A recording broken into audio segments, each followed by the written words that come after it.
Nyree, yeah, would you like to introduce yourself and give us the background on what's been happening in Whangaroa and your journey so far, because you've been around the country. I have met this wonderful man, Emille.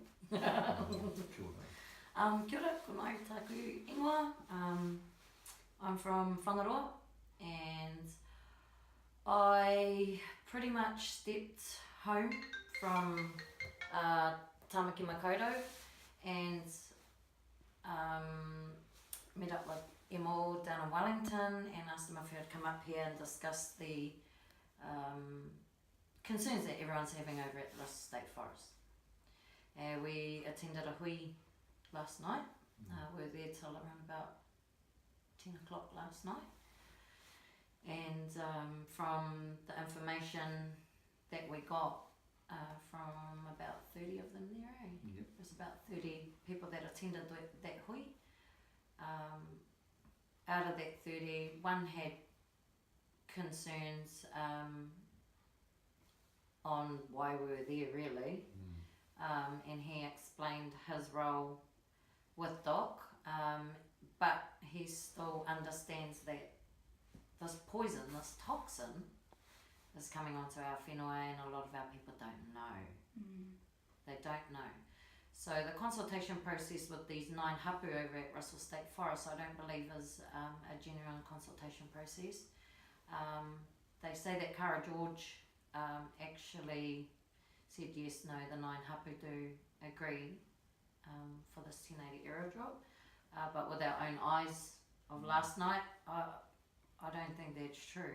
Actually, I know that's not true. It appears some of them don't even know that this has been happening. Absolutely, and they haven't even spoken to private landowners, you know, that live around the area as well. You know, we all one, we all share this environment and we all should be able to come and have a say. Well, apparently they've been talking about this for 3 years. Well, how come you've been talking about it for 3 years but yet the kuia that's right next to the drop zone has no idea? You know, it makes me wonder. Actually, it makes me know that the process of consultation is incorrect. It's incorrect on a whole nother level, and I know that from Whangaroa.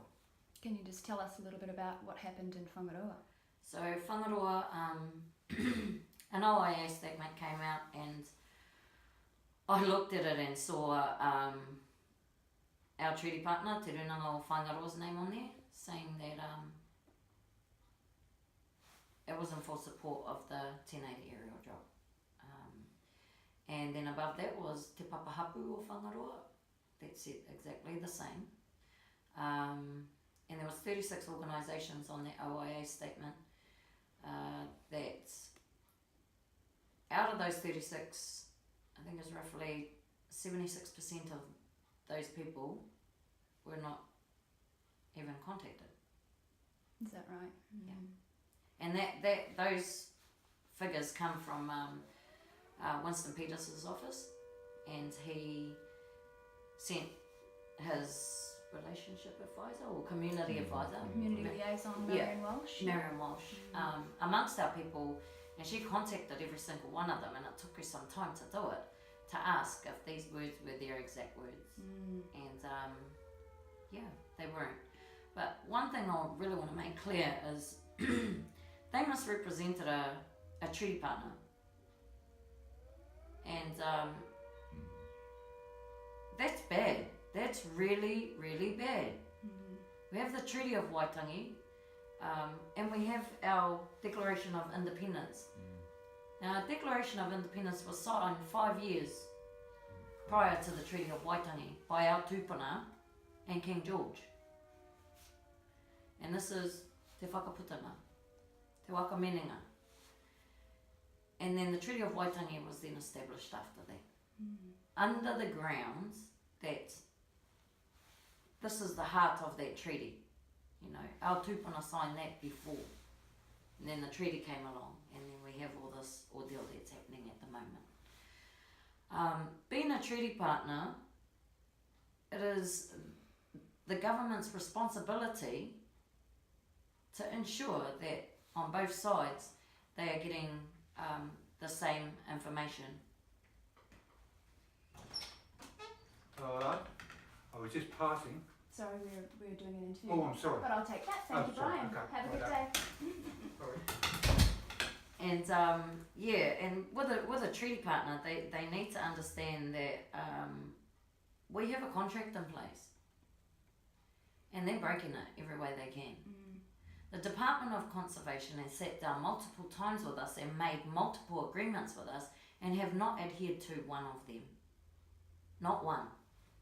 They've said, in the first meeting, okay, they got that they misrepresented a treaty partner, Te Runanga o Whangaroa. They apologised for it, and then after that it stipulates that they're glad to hear that we're wanting to move forward together to work out a solution for our block down in Whangaroa there. And then they say in those, the key messages is that they liaise and conversate with myself, Pari, Rush, and Aljon Fitzgerald, who are part of Te Ukaipo team for our runanga, and they broke that straight away. They stopped liaising with me, said I'm a closed book, when the contact wasn't even, I didn't even make contact with them. And I was trying to work with Fleur Corbett from the Department of Conservation, who's a senior ranger in Kirikiri here. And I thought we're actually going to start working something out for our home. And then that cut off, and we're supposed to reconvene 2 weeks after that. Well, that got postponed due to a judgment above their head at Sue Reid's level. Sue Reid's the Northern Regional Manager for the Department of Conservation. And so we had to go above head, and we actually contacted DOC's iwi Māori Relationship Advisor, Aaron Taikato, who we had to bring in and sit down with us. And he sat down with us, and we told him about the misrepresentation, and he knew immediately that this had to be postponed because the consultation process was incorrect. So the consultation aside, why is 1080 jeopardising the relationship with the treaty? Well, how is it going to affect? It actually contaminates. It stops Māori. It stops life. You can't reproduce anything from it. It stops everything. And under our Waikaling 262, which is for us to protect our taonga and our resources, it immediately stops that in every way possible. And what about the rights to living off the land? I mean, how are people feeling about not being able to hunt for up to 8 months to a year, perhaps even longer? And as you said, Emille, tuna, not taking tuna for so long, you're just not feeling that's safe for you. Well, I'll go back to what Nyree mentioned about the whakaputanga and te tiriti. So the Māori version of te tiriti is a reaffirmation of the whakaputanga. And Article 2 guarantees our right to self-determination and protection of our tino rangatiratanga and our kaitiakitanga of our whenua. And this is something that's been overlooked and been ignored. I believe that this has been arrived at by the insertion of iwi authorities, and they are an invention of the government. They haven't eventuated, or they haven't generated from within marae. So by creating these agencies, which are government agencies, which operate within our marae, they've actually infiltrated our marae structure, and they've broken our traditional marae constitutional order. So the process now that is going to be in place is removing that unconstitutional process within our marae and bringing them back to traditional constitutional order, which means that the iwi incorporations and runanga and various types of agencies invented by the government to infiltrate our way of being and our way of living, and our traditional tikanga and kaupapa and our kawa will be now removed from the marae and reinstated as our traditional constitutional orders. And that's going to be part of a process, a bigger process, which is re-establishing the whakaminenga and our own governance. And I think that the time is right now support from a broad range of people within society, because the flag which I've carried on the flagpole at the top, the whakaputanga, is representative of all of us in this land. And the tūpuna worked for decades to actually come to a position where they could provide a cover for all of us. And the 8-pointed star on that, I understand to be that 7 of the points on that star refer to the 7 waka that are the main sources of the hapu in this whenua. And the 8th point was allocated deliberately by the tūpuna to allow another waka or another hapu position for Ngāti Wikitoria. And so that means that those people that come under that point of that star are also incorporated in our nation as one people called Tahitanga.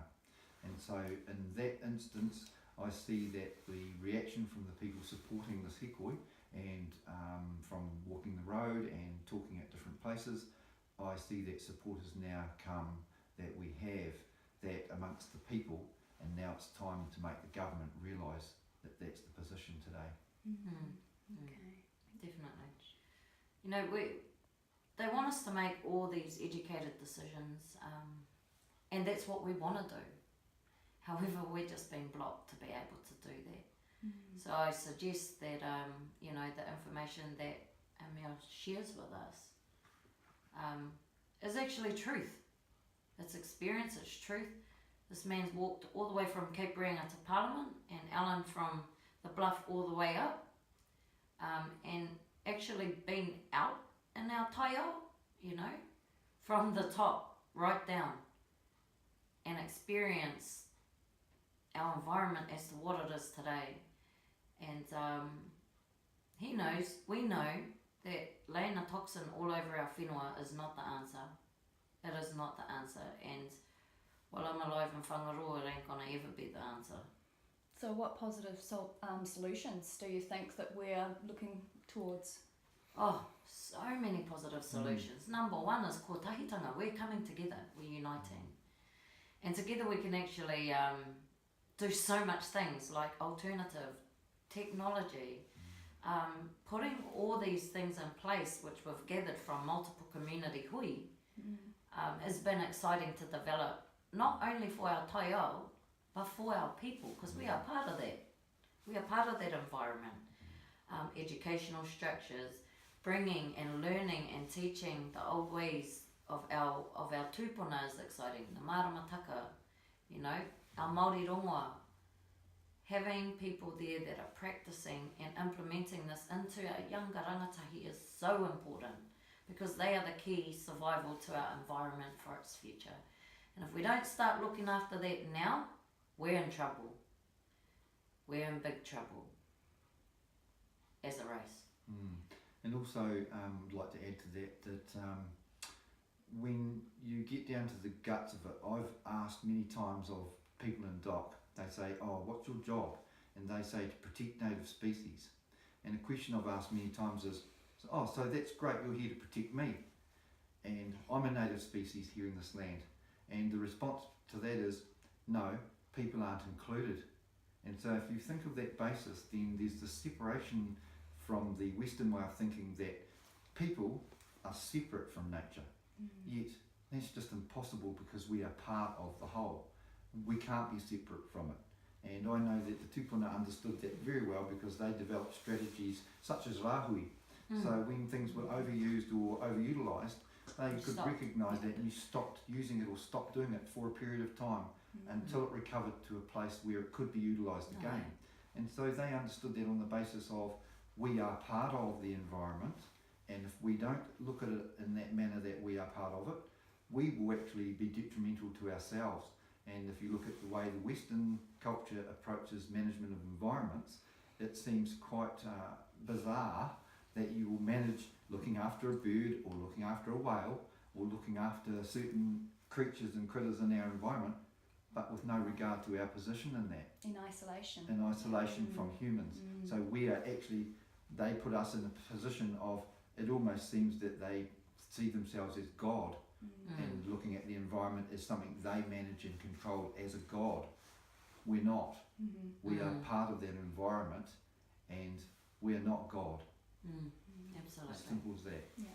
So just finishing up, where do you guys see this movement going now? You know, what are the next steps that we need to take to make sure that these messages are heard and that people actually start to acknowledge what is occurring?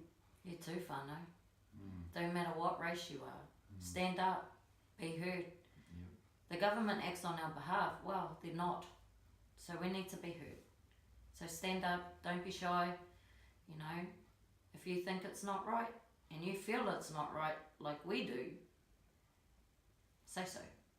Yeah, and the motivation that you may need is what got me and Ellen and I out to do this mahi was we just thought this place, I think it's an Indian proverb that this place isn't ours to use today for ourselves and our selfish means. We're only loaned it and we need to look after it for our future generations. And we embarked on this journey with that in mind, that we're looking out not only for tamariki and Mokopuna now, but for their children to come. And that we need to leave this space in a better place than it is today and look after it in such a manner. Thank you. Thanks, guys. That's awesome. Yeah, and I hope this is the beginning of a revolution in thinking, you know, for our whole country. Yeah, kia ora. Awesome. And can you edit that?